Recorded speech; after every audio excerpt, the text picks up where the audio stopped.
After further contemplation on my recent video series, it is apparent that certain points need clarifying, most especially these relate to criminals acting in gangs and groups. All of the proposals related to sentencing / treatment of criminals acting in gangs and groups are suggested as a means of highlighting the severity of risk such groups collectively pose to humanity. One criminal group leads to more criminal groups, many of which then compete and war with each other. All the wars on our planet right now are the result of warring gangs who control every nation as politician and corporation and bank. The important thing is that all such proposals are just that, a proposal. These are things a society needs to debate. How do we successfully inhibit and prevent as well as treat criminal psychologies? We need to initiate that debate somehow. The harsh sentences suggested are recognised as part of a social defence against the criminal gang psychology by way of a deterrent which can then persuade an individual to independently seek therapeutic and/or police help. It may be that we will somehow develop forms of therapy and procedures that cure a criminal psychology. The present suggestions are meant as an example of how law could act in a world where universal law is universally applied. In such a world of balance and fairness, any who gang together for purpose of terrorising, harming and robbing people and children are known to be seriously maligned spirits / psychologies who long for freedom mostly to control and abuse others towards satisfying sadistic pleasure. Like does attract like, and that is how and why such gangs appear. A group of people caught fiddling the local taxis, etc., would not receive the same length of incarceration as a gang of people in positions of social trust and authority.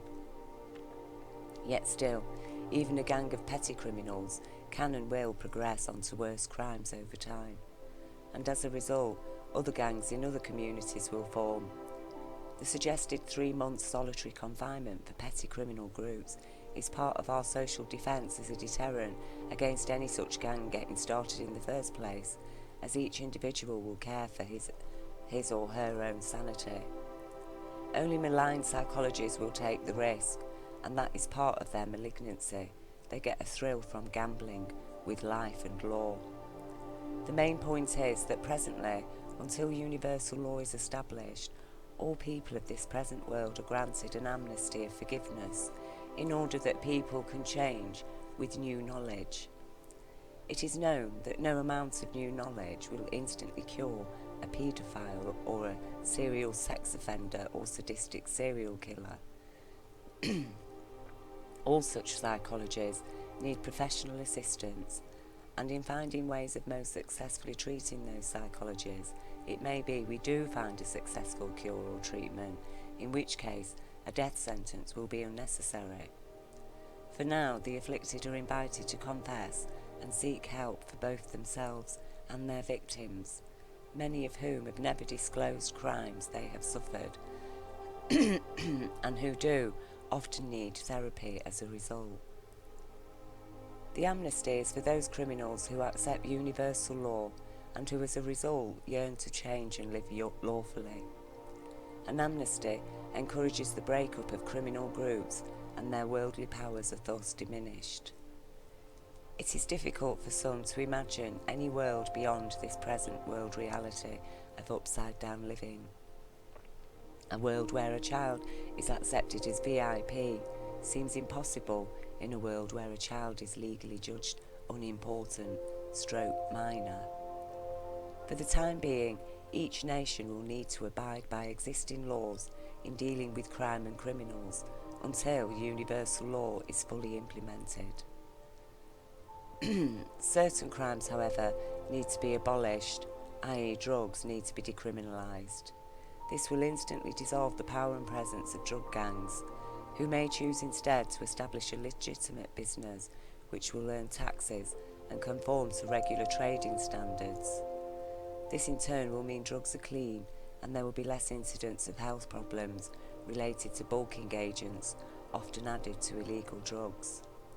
Again, such a move appears shocking to victims of existing propaganda against drugs.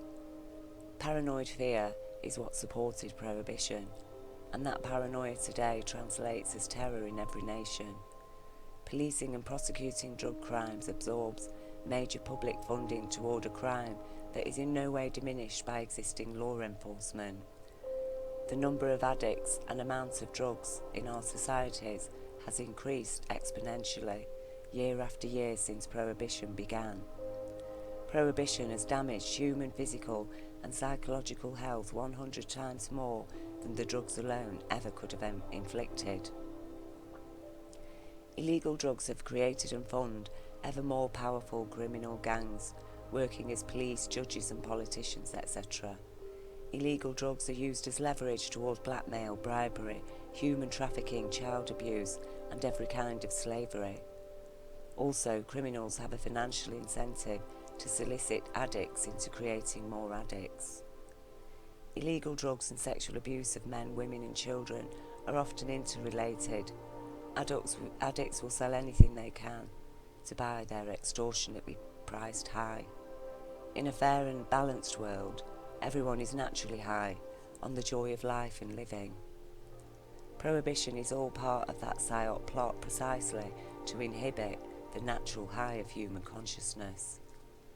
Whether drugs are illegal or not, there will be addicts.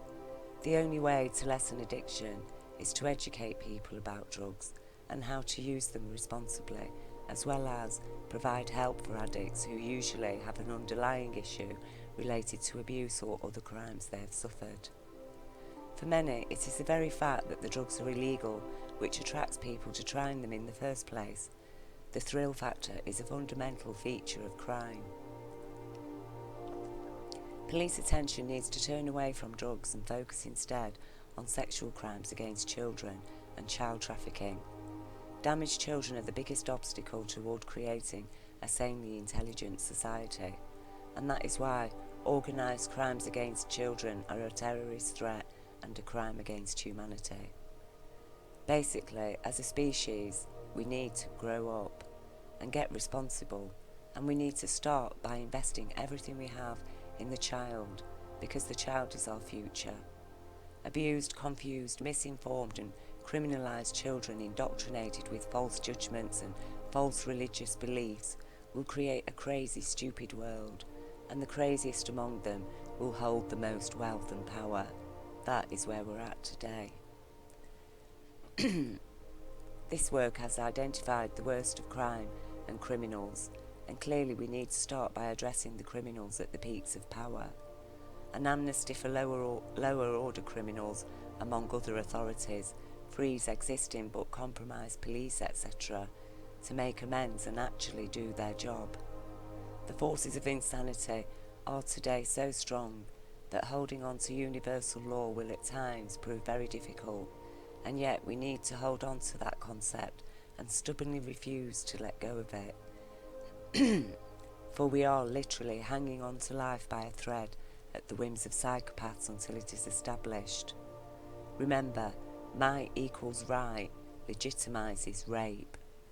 Remember, that is the law which supports the type of psychologists who did 9/11, who gleefully watched and recorded the event in which thousands of people lost their lives. We need to wake up to their reality and find courage via the strength of universal law as our natural universal right, because as an intelligence we stand under the law of right equals might. Make no mistake about it, the news is dire. Our Mother Earth is struggling. This present world cannot continue, and the criminal cabals are already carrying out their insidious depopulation agendas by stealth and by direct action. Change will come whether we like it or not. According to my own perspective, Earth is a woman about to give birth to universal consciousness. At the point of birth, the baby is ejected because the mother's body can no longer sustain him or her without perishing. Her body can no longer cope with her unborn baby's consumption and waste products. That is where Earth is at right now. The oligarchs, like a cancer, cannot save even themselves, and all the measures they take to try and control life to the very end will prove fruitless. They do not want their wealth and power to end. They do not want to get born into any reality except one of their own design and control. We either get born and accept true reality, or we die in our hate and paranoia under rule of insanity. An evolving psychology advances by making the right choice. Do we choose to live intelligently or not? Do we choose to submit to a beneficent law or not? Intelligence needs our collective and democratic choice. Universal intelligence does not desire nor need slaves. When or if we do decide to make the right choice, future generations looking back on their history will understand.